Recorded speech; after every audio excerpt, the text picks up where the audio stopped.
Think of an aspect of your life that dictates the limits of your freedom. Government and law enforcement, insurance and pharmaceutical companies, taxes, building permits, driver's licenses, and more. There are hundreds if not thousands of stipulations, regulations, and boundaries on our freedom.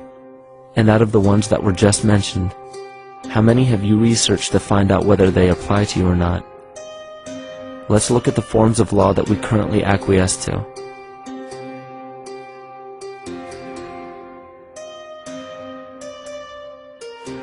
A common misconception among people is that any rule or regulation that governs them falls under one category: law. But there are many other forms of law that people abide by without realizing that they simply do not apply to them. Another misconception is that a nation's constitution gives us our rights. A constitution does nothing more than list the rights that we already have. We are born with inalienable rights, endowed to us by our Creator. They are not given to us, and they cannot be given away. The most a person can do with a right is choose whether to exercise it or not. Maritime admiralty law is what's known as the law of the water. It is superseded by civil law and only applies to those who willingly contract themselves into it. The definition of admiralty law is a body of private international law governing the relationships between private entities which operate vessels on the oceans. Let's look at how and why a form of law that is fashioned to govern corporations, businesses, and vessels has imposed its rule over natural human beings. This is all done through a form of word magic. A simple perversion of language has made it possible to convince people around the world that these alternative laws apply to them. One of the predominant beliefs in modern culture is that licenses, permits, registrations, and other forms of documentation are required to operate motor vehicles, use public roads, build structures and establishments, engage in free enterprise, and much more. Sadly, these beliefs are based on little to no investigation whatsoever, and are false. This belief structure is perpetuated by maritime admiralty law. This form of law was originally created to govern ships docking in foreign nations for the import or export of products and resources.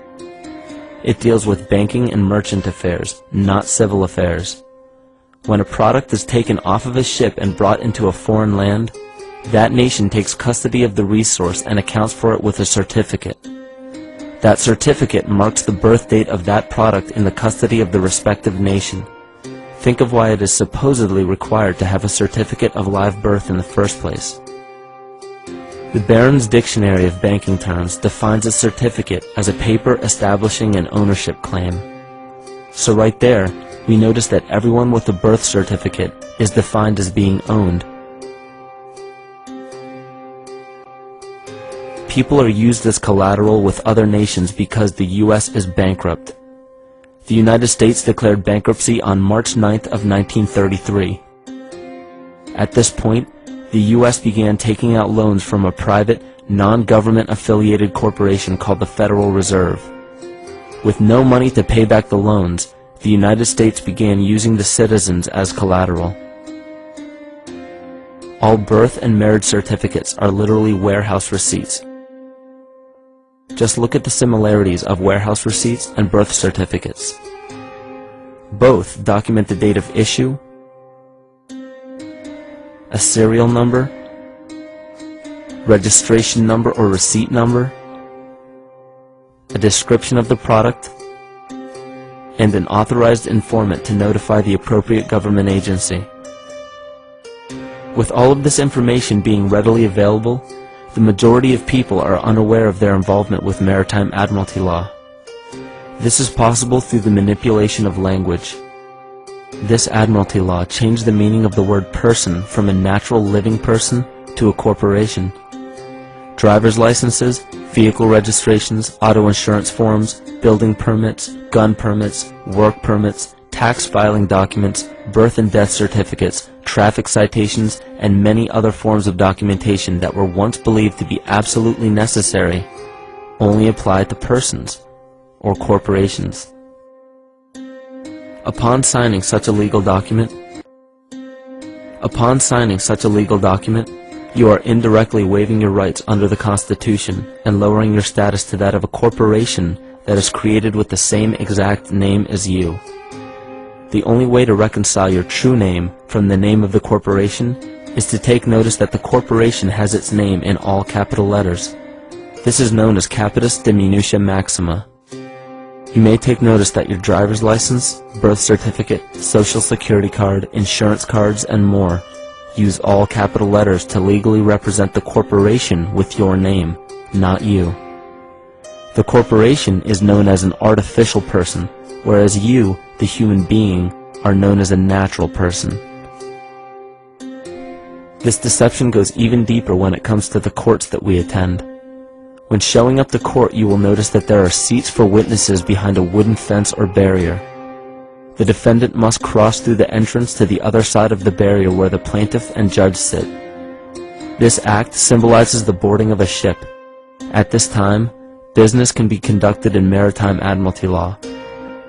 The judge, acting as captain or banker, is responsible for settling the balance between the two sides. This is why there is always a monetary value involved in any court case. The captain is simply dealing with banking and merchant disputes. Once the balance is paid, the case is closed. To turn the court case away from admiralty law where your rights are not protected, you must avoid agreeing to represent the artificial person. This is done by stating that you are the natural person. You don't have a first or last name because those imply corporate title. In a court case, you may state that the court takes judicial notice of your Honor's oath of office. Every judge must take an oath of office to practice law, yet you must make it clear to the court and the jury that the judge is acting as judge and not banker. Remember that you are a natural human being of the earth. You are not governed by anything but your own consciousness. Laws are created within a society. The society that created the laws we see being enforced today is called the Law Society. Yet the most beautiful part of this entire deception is the fact that we are not part of the Law Society, so their laws do not apply to us. Judges, lawyers, and law enforcement officers, they're all part of a society. Within that society, they've created their own language that's deceptively similar to English. They have these little things called statutes, acts, and regulations that seem like laws, but they really only apply to those within their society. So that basically means all the traffic violations, minimum age requirements, and everything except for damage to another person or their property doesn't really apply to the natural person. Laws only apply to those within the Law Society. The game being played is an illusion. You can simply choose to open your eyes and reclaim the freedom that you were born with, bound by nothing but the limits of your imagination. These are just a few examples of assuring that your rights are being protected. By far, the most important line of defense against this deception is to be aware of the perversion of language, and be absolutely aware of how you form your beliefs and concepts.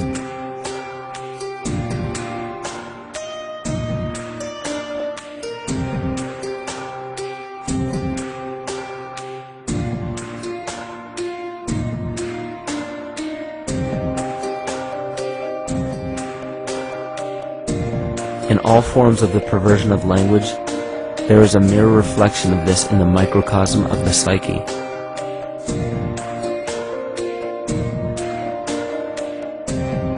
And the problem I see with humanity today is we don't truly know ourselves anymore. We have the 9-to-5 job, we have the house, the children, the bills, the television, the hobbies, and the errands that we run every single day, and we eventually begin to believe that this is who we are.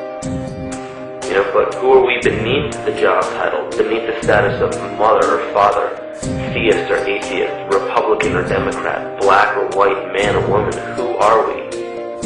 Who are we deep down inside? We don't know, because every time we hear an answer that we don't want to accept about ourselves, we deny it. We'll pass it off and project it onto somebody else and judge them for it.